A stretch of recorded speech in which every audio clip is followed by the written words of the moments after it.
My father built Morrison Manufacturing from nothing. He started in a garage in 1985 and grew it into a precision parts company with 200 employees and $28 million in annual revenue. He was proud of what he built.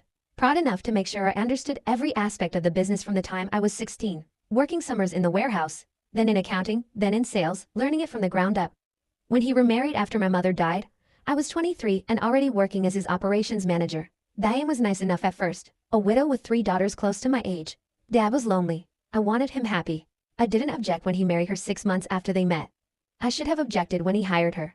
Diane became the office manager, overseeing administrative functions, scheduling, and coordination between departments. A year later, he hired her oldest daughter, Lauren, as a sales manager, then Madison in marketing, then the youngest, Sophie, as an HR assistant. One by one, my father brought them into the company, gave them good salaries, and taught them the business. I told myself it was fine. They were family now. Family helps family. That's what Dad always said. But they didn't treat me like family. They treated me like competition. Lauren would undermine me in meetings, questioning my decisions in front of clients. Madison would forget to include me in email chains about marketing campaigns. Sophie would gossip about me to other employees, suggesting I only had my position because of nepotism, while she and her sisters had earned theirs. The irony was almost funny. Almost. Dad died 3 months ago, heart attack at his desk, quick and unexpected. He was 62. At the funeral, Diane cried appropriately. Her daughters looked somber. They all told stories about how wonderful he was, how much he meant to them. The will reading was 2 weeks after the funeral. Dad's attorney, Robert Morrison, no relation, despite the shared name, read through the document in his office conference room. The house went to Diane, along with a life insurance payout of $500,000. Some investments and savings were split between her and her daughters. Then Robert got to the business. Morrison Manufacturing, including all assets, intellectual property, client contracts, and real estate, I leave entirely to my daughter, Catherine Morrison, trusting her to continue the legacy I built and to lead the company with the same dedication she's shown for the past decade. The room went silent. Diane's face turned white, then red. Lauren actually stood up. "That can't be right," she said. "We work there. We've been working there for years. We should at least have shares." The business was never incorporated to include shareholders outside of Mr. Morrison himself, Robert explained calmly. Catherine has been listed as successor owner in his estate documents for 8 years. This shouldn't be a surprise. But it was, to them. They'd assumed Dad would split everything evenly, or that Diane would inherit the business. They'd never imagined I'd own the company outright, that I'd be their boss in every legal sense. I didn't say anything at the reading, just thanked Robert and left. For 2 months, I ran the company the way Dad had taught me. I made decisions, approved budgets, met with clients, and managed operations. Diane and her daughters continued in their positions. We were professional at work, distant at home. I'd moved out of Dad's house the week after he died. Couldn't stand being there with him anymore, and got my own apartment closer to the factory. Then last Tuesday happened. I'd gone back to Dad's house, my childhood home, to pick up the last of my belongings, things I'd left behind when I moved out quickly, photos, books, some clothes I wanted. Diane wasn't supposed to be there. She told me she'd be out that afternoon. She wasn't out, neither were her daughters. I walked into my old bedroom to find them going through my closet, not packing my things, destroying them. Lauren had scissors. She was cutting through one of my work blazers, a charcoal gray Armani I'd saved for months to buy, the one I wore to client meetings and presentations. Madison was tearing a silk blouse, literally ripping it down the middle. Sophie was pulling dresses off hangers and throwing them on the floor. "What are you doing?" I said, hearing the shock in my own voice. "Cleaning out trash," Diane said from behind me. Before I could turn, she grabbed my arms, pulling them back and holding me in place. She was stronger than she looked, or I was too surprised to fight effectively. She pushed me against the doorframe, her hands like clamps on my wrists. "You dress like trash anyway," Lauren said, cutting through another blazer. "Trying to look professional, trying to act like you're better than us. You're not better. You're just your father's favorite, and now you think you own everything." "I do own everything," I said quietly. "I own the company. I own your jobs. Let go of me." "You own nothing that matters," Madison said, shredding a dress I'd worn to Dad's funeral. "You're just a girl playing business, wearing expensive clothes to pretend you're competent." I stopped struggling, stood very still, watched them destroy $8,000 worth of professional wardrobe, piece by piece. Suits I'd bought for board meetings, dresses I'd worn to industry conferences, the blazer Dad had given me when I made my first major sale. They were laughing, all of them.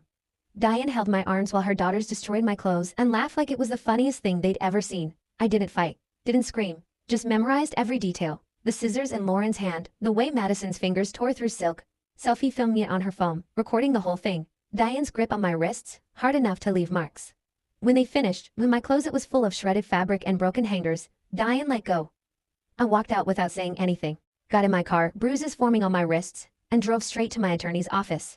"I need to terminate 3 employees and evaluate a 4th, I told her. "I need to make sure it's done legally properly, so they can't sue, but I need them gone." Patricia Chen was my corporate attorney. She handled Dad's business legal work for 15 years. She listened while I explained what happened, showed her the photos I'd taken of my destroyed closet, the bruises on my wrists, and the video selfie had immediately posted to Instagram before I reported it and had it taken down, but not before I saved a copy. This is assault and destruction of property, Patricia said. You could press criminal charges. I could. But I want them out of my company first. Can we terminate them? For cause? Absolutely. They assaulted the company owner and destroyed your property. Document everything. I'll work with your HR director to process the terminations. Do you have one? Sophie is the HR assistant. Obviously, she can't handle this. You'll need to bring in an outside HR consultant. I know someone. She can be there tomorrow, conduct the meetings, process everything properly. I called Margaret Williams that night. She was a former HR director who now did consulting for small companies, handling sensitive terminations and investigations. She agreed to come in the next morning. I didn't sleep that night. I lay awake thinking about my father, about how he brought these women into his life and his company, trying to build a family after my mother died. How they'd taken advantage of his generosity. How they treated me like an obstacle instead of family. The next morning, I arrived at the office at 6 a.m., reviewed documentation with Margaret, showed her the evidence, photos, video, my medical documentation of the bruises. She reviewed the employee files, their positions, their job performance records. Lawrence had 3 complaints from clients about unprofessional behavior, Margaret noted.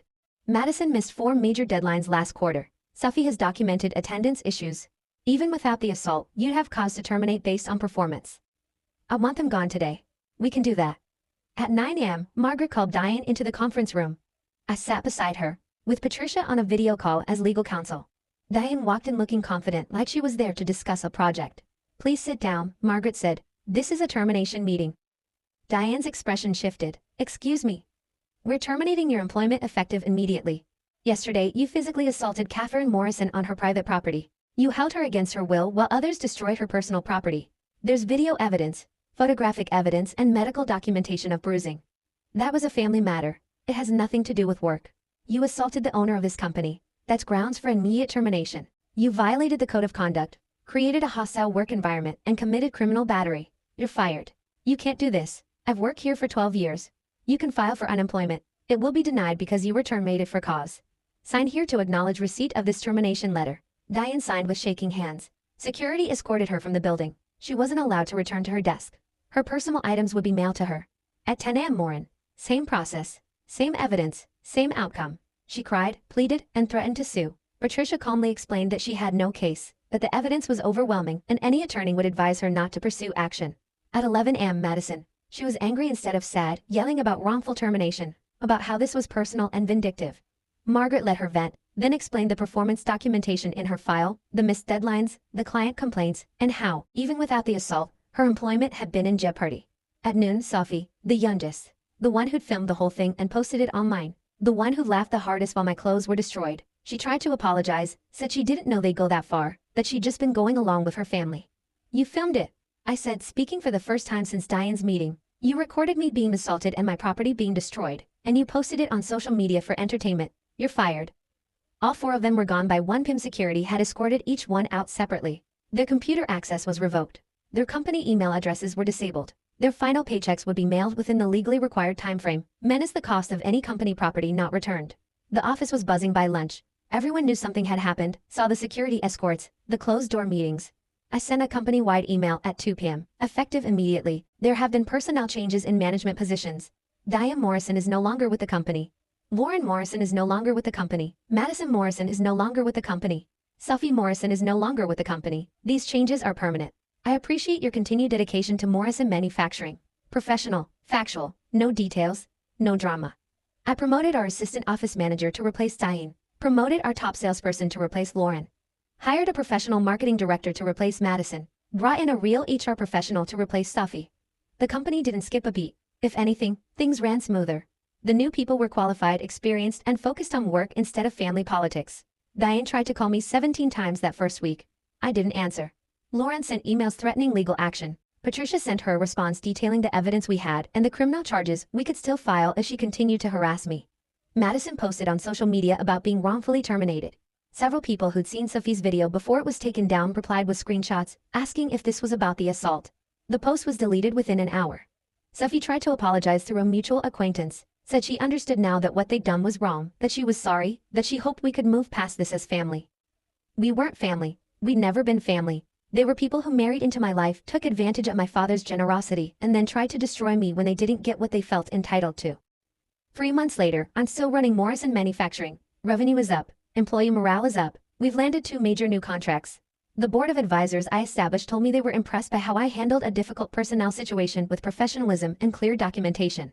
Diane filed for unemployment. It was denied. She tried to appeal. It was denied again. She burned through most of her life insurance money on legal consultations, trying to find someone who'd take her case.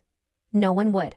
Lauren found a job in sales at a smaller company but was let go after 3 months. Apparently, clients Googled her name and found information about her termination from our company. Word spreads in our industry. Madison moved to another state, trying to start fresh somewhere people didn't know her history. Sophie got a job in retail. Last I heard, she was still there, making $12 an hour instead of the $45,000 salary she'd had working for me. I replaced my entire wardrobe. Better pieces this time, more expensive. I earned them. I wear them to meetings where I make decisions about a company my father built and trusted me to run.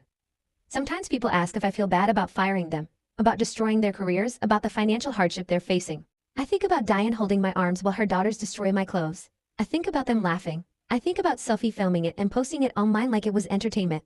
Then I think about the company my father built, the 200 employees who depend on it for their livelihoods, the clients who trust us, the legacy I'm protecting. No, I don't feel bad.